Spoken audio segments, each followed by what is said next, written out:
Imagine going to bed, only to wake up and find your entire city completely engulfed in flames. So what turns a booming metropolis into a total wasteland overnight? Well, it's all about that highly vulnerable background. In 1871, Chicago was literally a tinderbox. A rapidly growing population met a super severe summer drought.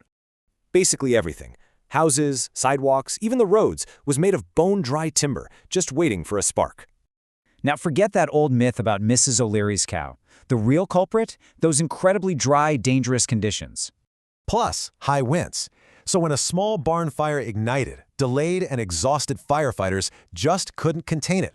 Over just 2 days, from October 8th to the 10th, this small blaze became an unpredictable, terrifying firestorm. The flames generated their own intense winds, hurling burning embers right across the Chicago River, completely unstoppable. With the business district going up in smoke, thousands of desperate people fled toward Lake Michigan to survive.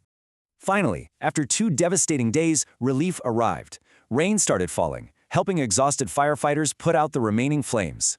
The sheer scale of destruction, completely unimaginable.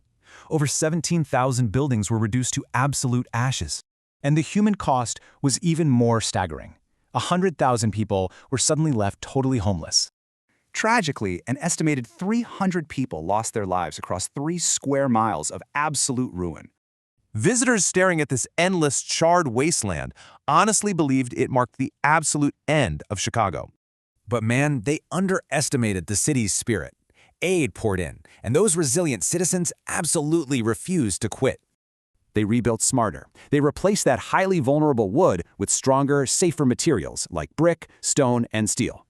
Architects actually seized this blank slate, turning a devastating tragedy into the pioneering birthplace of the modern skyscraper. So this devastating fire became the ultimate foundation for rebirth. What might spark our next great leap?